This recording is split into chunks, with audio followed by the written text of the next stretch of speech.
Suicide Zen Forgiveness, the pod that shares the stories of those affected by suicide. Lost a loved one? Attempted it yourself? Did you know that when you share a burden, the load is lightened? Come listen in with your host, Elaine Lindsay. Suicide Zen Forgiveness, the podcast, is for education only. Some of the subject matter could be triggering for those that are newly grieving or in a poor state of mental health. Please call your local suicide hotline or mental health office if you need immediate help. My guest today is Frank King. Frank King was a writer for The Tonight Show for 20 years. And he actually holds the record for the longest non-stop comedy club road trip ever, which is kind of amazing. It began the day after Christmas in 1985. He and his wife, they were on the road for 2,629 nights in a row. That's comedy club after comedy club. And as he says, cheap motel room to cheap motel room. No home, just a post office box and voicemail. Now, I want you to know that along the way, he's worked with the greats. Jerry Seinfeld, Jeff Foxworthy, Ron White, Adam Sandler, Dennis Miller, Ellen DeGeneres, Rosie O'Donnell, Kevin Nealon, Bill Engvall, Dr. Ken Jeong, Rita Sirleaf, and Kevin James. And that's only to name a few. Since he became a public speaker on suicide prevention in 2014, he's already done 5 TEDx Talks. He's got another one scheduled. And he's in the second round of auditions for DukeTEDx. I am so excited to introduce you to Frank. So thank you so much, Frank King, for coming and joining me here today on Suicide Zen Forgiveness. I really appreciate your quick thinking and your consideration in popping by so fast. I got the email like it essentially said, "Are we still on for like one Easter day?" I'm like, I don't know. Well, I love the fact that you said yes. I think it's wonderful. Because I know I probably would have said yes too, but I would have had some weird thoughts to start off with. And that's kind of what brings us here today. As I said, okay, we are now talking with the mental health comedian. He's a TEDx speaker, not once, like a multiple time TEDx speaker, who really knows the subject of suicide inside and out. And I wanted to do, well, it's serious because of what we're talking about, but I think kind of like me, you have a bit of a bent sense of humor, and bringing the humor into it is kind of what makes us go on, right? Well, it actually makes it more digestible for the audience. Absolutely. It's people ask me, "Do you tell jokes about depression and suicide?" No, it's funny personal stories. Yeah. Like this one. This happens frequently. Somebody called me, a gentleman, and he was late calling me. And he said, "Frank, I'm so sorry I'm late. I didn't mean to leave you hanging."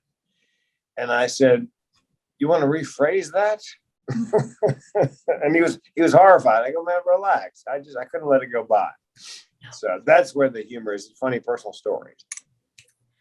Yeah, and it is funny when it relates to us. People don't always get it when we're being funny. Because as our audience knows, I'm not just a suicide survivor. I'm one of those left behind. Fitting both categories, I truly do have a bent sense of humor. And that's why we really want to talk to Frank. So can we go back to the beginning for you and give us a little insight into what took you down this path? Because I don't think at 5 you wanted to be a suicide prevention speaker. No, but in 4th grade, I told my first joke. The kids were laughing. The teacher was so hysterical, she had to go to the teacher's lounge. She had to excuse herself. And I thought, at that moment, I'm going to be a stand-up comedian. And then 12th grade, there was a talent show. I won. Nobody had ever done stand-up before, and I did, and I won. And I told my mama, I'm going to be a stand-up comedian. And she said, son, you're going to college first. I don't care what you do when you get done. You can be a goat herder for all I care, but you're going to be a goat herder with a degree. So I went to UNC Chapel Hill, got a couple of college degrees, moved to San Diego just by chance. In San Diego, there's a branch of the world famous Comedy Store, the one on Sunset. And that was the beginning of the end of my insurance career, my first marriage. My first wife was a wonderful woman, but did not really want a comedian for a husband. I can't blame her. And my first open mic night, I'm on stage. I'm halfway through my 5 minutes, and I heard a little voice inside my head, you're home. My second thought was, I'm going to do this for a living. I have no idea how, but I'm going to. A year later, I was dating another lovely woman. And I said to her, I'm going on the road to be a stand-up comedian full time. Do you want to come along? Figuring she'd go, oh, hell no. And she goes, yeah. So she and I were on the road. She just came along for the ride for 2,629 nights in a row, nonstop, 7 years and change. Wow. And we worked with Ellen and Rosie and Seinfeld and Dennis Miller and Ron White, Jeff Foxworthy, and opened up for Lou Rawls and the Beach Boys and Neil Sedaka. It was a great tour. I did a little radio when that ended. And then by the time I got fired from radio, as you would, the comedy club circuit was dying off. So I got into the corporate after dinner, after lunch, the rubber chicken circuit, they call it down here, down south. And I did that for about 10 years. And then the recession hit, 2009 and 10, and we lost everything in a Chapter 7 bankruptcy. And that's when I found out what the barrel of my gun tastes like. Came awfully close to killing myself. Spoiler alert, I didn't pull the trigger. I know the audience always laughs kind of nervously at that. And I go, look, a friend of mine came up a couple of weeks ago at a keynote and he thought he'd be funny. And he goes, hey, man, how come you didn't pull the trigger? I go, hey, man, could you try to sound slightly less disappointed? That's the comedy that I bring when I talk about the serious subject. So when the recession eased up and they started booking conferences again, the meeting planners speakers bureau said to me, Frank, we love you. We can't pay you that kind of money anymore just to be funny. You have to teach our audience something. So I'm thinking, I'd always wanted to do that. I always wanted to make a living and a difference, but I could never figure out what I had to teach anybody. And I bought a book by a woman named Judy Carter called The Message of You, Turning Your Life into a Money-Making Speaking Career. Judy's a friend of mine. And going into it, I thought I got nothing. Halfway through, she kind of walks you through finding out what she calls your heart story, the one you can't help but share. And sure enough, about halfway through, I thought, I do have something. My grandmother died by suicide. My mother found her. My great aunt died by suicide. My mother and I found her. I was 4 years old. I screamed for days. And if you're that close to an act of suicide, you're already hardwired for it. Yeah. It's called generational depression and suicide in my family. If you're already hardwired for it, as I was, and you're that close to an act of suicide, there's a good chance you'll seriously consider taking your life at some point. And so I decided, with my personal story, my family story, and some training in suicide prevention, I could keynote on that. So I got the training, and I've had several different curriculum. And I began speaking on suicide prevention. However, having been a comic at that point for like 25 years, and a comic only, I had to rebrand. And my wife said to me, do a TEDx. And I said famously, what's a TEDx? And by coincidence, happenstance, I got an invitation from a TEDx in Vancouver, British Columbia. Did I want to apply? So I applied and I got it. And I went up, it was the fall of 14, I think. And I decided I would come out on stage as depressed and suicidal. Nobody in my family knew. My wife didn't know. My friends didn't know that I was living with major depressive disorder and something called chronic suicidal ideation, which is far more rare. And I came out on stage as, that's me. That's who I am. And I also taught the audience. The good news, I said, is here's the good news. 8 out of 10 people who are suicidal are ambivalent. 9 out of 10 give hints in the week leading up, the 7 days leading up to an attempt. The trick is you need to be able to spot the signs and symptoms of depression and thoughts of suicide what to say, what not to say, what to do, what not to do. So in my TEDx at the very end, I said, look, I'm going to give you your first lesson in mental health first aid. And I taught the audience how to spot the signs and symptoms, what to do, what to say, how to find resources. And I've done 5 TEDx talks all on mental health or mental illness, one aspect or another since then, as a way to reinforce the brand. And a friend of mine, to whom I'll always be grateful, said, "You're the mental health comedian." And I bought the URL immediately, and that's my brand. I am the mental health comedian. And people ask me, do they not book you to speak about suicide because you're a comedian? I go, no, you got it backwards. They want to hear the lived experience. They want to learn something. And the fact I can leaven it with some, good, tasteful, organic comedy makes it all that more appealing. So that's how I went from comedian, from speaker, as Judy Carter, who wrote the book, The Message of You, would say, I went from funny speaker to speaker who's funny. Yeah. And people ask me, what's the difference? I said, about $2,500 a night plus travel. Yeah, because if you teach people something, and then I tell my speaker coaching clients, because I coach TEDx and I coach speaker marketing, I go, look, you need to figure out who your ideal clients are. And an ideal client is somebody who has an annual convention, uses outside speakers, got money to pay your fee, and here's the linchpin. They have a need, a desperate need to hear what you have to say. You're addressing a pain point. You're solving a problem. I don't care how good your keynote is. If you're not solving a problem for them, why would they book you? So I chose 5 or 6 of the top at-risk occupations for suicide in the U.S. And those are the only people I market to. It's dentists, veterinarians, physicians, attorneys, agriculture, and construction is number 1 at-risk occupation. So that's what I believe in speaking, or any business. As an entrepreneur, you need to pick a lane. So I chose suicide prevention speaking. I can do other things, but and then you pick ideal clients. Who needs it? Who's going to pay for it? So that's where today I was at a college showcase. It's the students come to this national showcase with their budgets and their advisors, and they book comedians and jugglers. They also book speakers. There's a speaker track. And so I speak in colleges, because even though the suicide rate went down during the pandemic by about 1.5 points, the only demographic where it went up is youth and college students. So they desperately need, and I read this morning, 60% of college students nowadays report anxiety. Yeah. And that's double what it was a decade ago. So it's basically anxiety, stress, and suicide prevention. That's a whole lot on your plate. And I think it's truly incredible that you had 25 years of treading the boards to make you a really good speaker. Because I believe that if you don't have a little funny when you speak, it doesn't matter to me what you're talking about, you've got to have a sense of humor. And it should always start with you. If you're going to make someone the butt of the jokes, make it yourself. Oh, yeah. Always safe target. Yeah. And in my first TEDx talk, I had several spots where I said, I did some research. I went to TED and wanted to see how other people handle the topic of suicide. Figuring there'd be dozens of topics, dozens of speeches on suicide. And there were 3.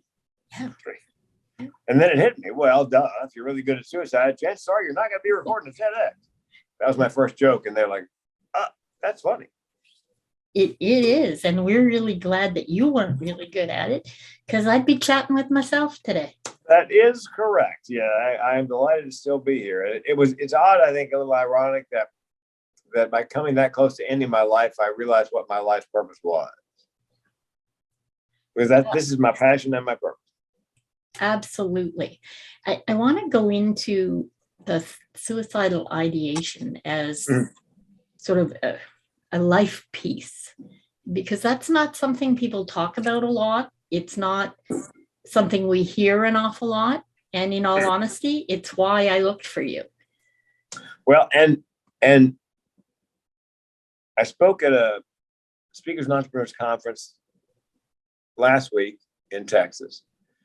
And I talked about in my presentation, I talked about chronic suicidal ideation. And I said, what it means is, for me and people like me in my tribe, The option of suicide is always on the menu as a solution for problems large and small. And when I say small, my car broke down a couple of years ago. I had 3 thoughts on bed and get it fixed, buy a new one, or I could just kill myself.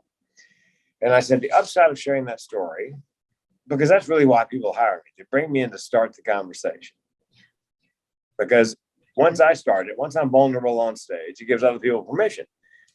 It's to give voice to their feelings and experiences. So I said, every time I've spoken since 2014 and talked about chronic suicidal ideation, there's always been one person in the audience who has that. They don't know it has a name. They think they're just some kind of freak and completely alone. And I'd done a college presentation. A young woman came up after. She said, I enjoyed your presentation. I said, great. She said, but I got to tell you, it made me weep. I didn't make you weep.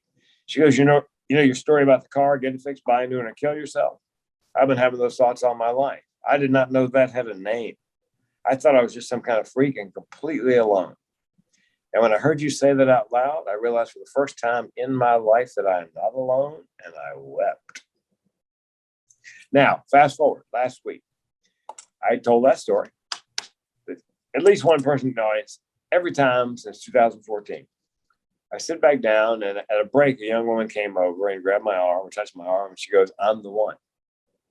You're the one what? I'm the one in the room who has chronic suicidal ideation. She did not know it had a name. Yeah.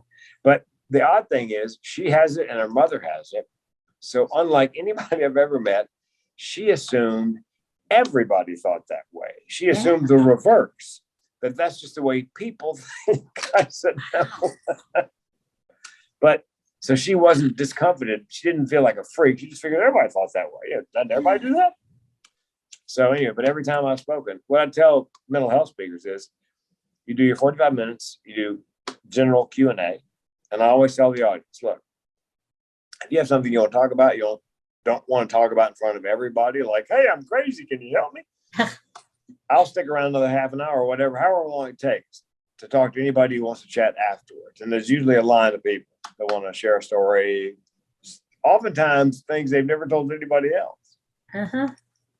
But as Brene Brown said, I was reading her book on vulnerability, and about halfway through, I thought, oh, God, that's my superpower. That's what it is. That's why people open up, because I'm vulnerable first. And guys don't normally talk about this kind of thing. That's why 8 out of 10 people who die by suicide are men, because they got the, big boys don't cry attitude. Absolutely. And from 45 to 64. Yep. The younger, the millennials are a little more in touch with their feelings. They'll acknowledge if there's something wrong. Our generation, or their generation, because I'm past that, they don't. And men know, women boomers, our men were supposed to be strong. They didn't have feelings. They didn't show things, which is really weird when you think about it. But that's what we grew up with. And it comes as a real shock when you realize that the people around you are not made of stone. They're actually real people. It's not just mental things that men don't take care of themselves with.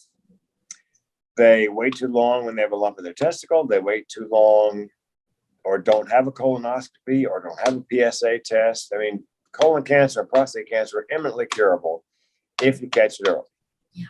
Yeah. But men just, men heart attacks. They just, they rationalize. It's got to be the burrito. Can't be my heart. When I worked the cruise ships as a comic, I would bring the house lights halfway up, and I would often chat with the audience back and forth. And I've had 2 aortic valve replacements, a double bypass, a heart attack, and 3 stents. And so I asked the audience, anybody here have your chest cracked? And a guy raised his hand, and I asked him, well, why'd you have your, and he goes, what'd you have done? And the guy goes, a bypass. I said, how many? He goes, I don't know. I was asleep. But if you ask a man, I always ask him, okay, now, let me ask you this. From the onset of symptoms to the time you saw a doctor, how long was it? And sometimes it was 2 weeks to 2 years. If a woman does not observe the symptoms and drag them to the emergency room, men will put off going and having it worked on. It's that masculine toxicity, male toxicity. We just, that's just not the way we're wired. Many of us are. I've had so many. I was born with high cholesterol. Thank you, my mom. Bad heart valve. Thanks, Dad. So I've been seeing physicians ever since I was 25, which the upside of a chronic illness is I'm seeing doctors all the time. Yeah. So it's, I think you'll live longer if you take care of those. I had a pain in my back the other day, and I finally realized it was my office chair. I need lumbar support, but I thought, because I had a couple of friends, they didn't realize, one of them didn't realize he had colon cancer. The other one didn't realize he had prostate cancer until their backs began to hurt. Yeah. And what's happening is the cancer is moving into the spine. That's why it's painful. Ooh. And I'm thinking, oh my God, I've got cancer. And my doctor goes, no, Frank, you need lumbar support. No happy medium there. It's one extreme or the other, right? Yeah, but I wasn't going to wait. I mean, I waited a week. I tried, heat and whatever and Tylenol. I said, at the end of the week, if it doesn't get better, I'm seeing somebody, because I'm not going to be that guy who, I haven't seen a doctor in 25 years. Right. Well, we've written a series of books. It's a 4-book series. Yeah. It's kind of like Chicken Soup with a Soul. It's a men's mental health book series, because there was no such thing. No. So we decided that was a vacuum. If you'd like a copy, an audio version, because I narrate them, if they go to my website, The Mental Health Comedian, or as you say down south, The Mental Health Comedian. You put in an email address, you can download the MP3. It's 4.5 hours on the bridge. Me reading the first, narrating the first book. It's free. And we should have the second, third book are already up on Amazon. Fourth one should go out sometime in April, and that'll be the end of the series. Each book is 12 guys. Each one has a different issue. Oh, that's wonderful. Well, we surveyed men. We said, what do you want in a book on mental health? They said, we want real guys, real problems, and how they're really coping, so we can do whatever they're doing. So that's what we did. And we thought we'd be lucky to get 12 guys to come out and say, I have this issue. Well, we got 64. Wow. Weren't expecting that. No, it went from like 1,000 pages. So we had to divide it into 4, 12 guys each book. Oh, that's great. Yep. So, and it's a manual, and we found more women buy it than men. And we think it's because they've got a man in their life who has some mental challenges, and they just cannot figure out. Yeah. So there's resources and exercises and suggestions, and for people who love it's for men or anybody who loves them. Who loves them. Absolutely. We will make a point for the audience that will be in the notes. It will be with the podcast notes, and it will be below the video on YouTube as well, because I think it's critically important, along with all of the information about how to get to Frank. Frank King can do pretty much, I think, anything you're going to need done, whether it's mental health, whether it's speaking, whether it's coaching. I mean, life coaching is important, and having a little fun with things, I think, is even more important. Well, and I don't do life coaching. I just do TEDx. I coach people to get TEDx Talk. Yeah, there's so many life coaches out there. Some guy called me from Portland. He goes, hey, man, do you do life coaching? I said, no, I do TEDx coaching. Oh, darn, he said. I said, do you need a life coach? He goes, yeah. I said, here's the deal. You're in Portland? Okay, go outside, pick up a rock, throw it. You'll hit a life coach. Trust me. Yeah, absolutely. Yes, pardon me for that. Absolutely. Well, TEDx coach, which I think is phenomenal. Well, and in my mental health work, I actually bought the domain name for a year. I'm a Save a Life coach. Oh, see, now that's good. Yeah, okay, my aspiration is to make sure you don't get to your destination before you're supposed to. That's excellent. Oh, I like that. We got to put that one up there. Save a Life coach. I think that makes perfect sense, because that makes a really good hashtag too. Yes. And I think I Googled it. I don't think there's any other Save a Life coach out there. Lots of life coaches. Wow. But not, yeah. Oh, that makes a huge difference. Well, I have to say, thank you ever so much. This has been wonderful, funny, informative, really, really important topic. And the fact that you share it so willingly and that you're here with us today, I cannot thank you enough. I know the audience will find this incredibly useful and important, and make sure you download the book and get in touch with Frank, because we'll have all of his socials and everything in the transcripts for the podcast. Thank you so much for spending some time with me, Frank. This has been Frank King, our guest. I'm Elaine Lindsay, and this is Suicide Zen Forgiveness. Remember to make the most of your today, every day, and I look forward to seeing you next time. Bye for now. Thank you for listening. Please subscribe on your favorite service. Suicide Zen Forgiveness was brought to you by Truel Social Media, the digital integration specialists. Let them get you on page 1 in the search results.